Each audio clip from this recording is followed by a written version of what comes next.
ഇസ്ലാമിൽ നഖം വെട്ടുക എന്ന് പറഞ്ഞാൽ സുപ്രധാനമായ കാര്യമാണ്. ആർക്കും അതിനെക്കുറിച്ച് അറിയില്ല.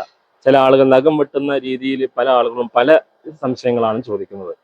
അപ്പോൾ ഇസ്ലാമിൽ നഖം വെട്ടുക എന്ന് പറഞ്ഞാൽ ഹദീസിൽ വന്ന കാര്യമാണ്. അൽ ഫിത്രത്ത് ഹംസുൻ എന്നതാണ്. 5 കാര്യങ്ങൾ അത് വെട്ടൽ നിർബന്ധമാണ്.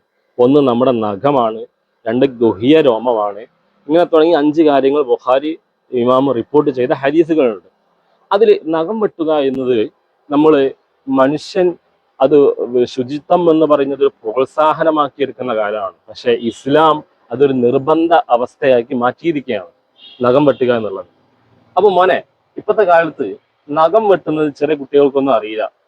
എങ്ങനെയാണ് അതിന്റെ ഓർഡർ ഒന്നും അറിയില്ല. അപ്പൊ മോനെ അതിന്റെ ഓർഡർ ഒന്ന് പറഞ്ഞു കൊടുക്കും.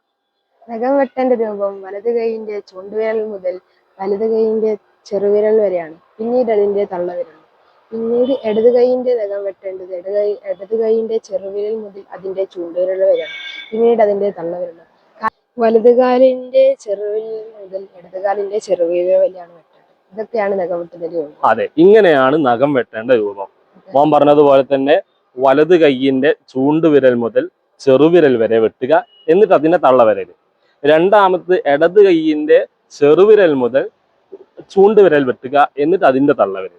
കാലിൽ വെട്ടേണ്ട രൂപം എങ്ങനെയാ വെച്ചാൽ വലത് കാലിന്റെ ചെറുവിരൽ മുതൽ ഇടത് കാലിന്റെ ചെറുവിരൽ വരെയാണ്. ഇങ്ങനെയാണ് വെട്ടേണ്ടത്. ഇൻഷാ അല്ലാഹ് മക്കൾക്ക് പഠിപ്പിച്ചു കൊടുക്കുക, അറിയാത്തവർക്ക് പഠിപ്പിച്ചു കൊടുക്കുക. ഇൻഷാ അല്ലാഹ്.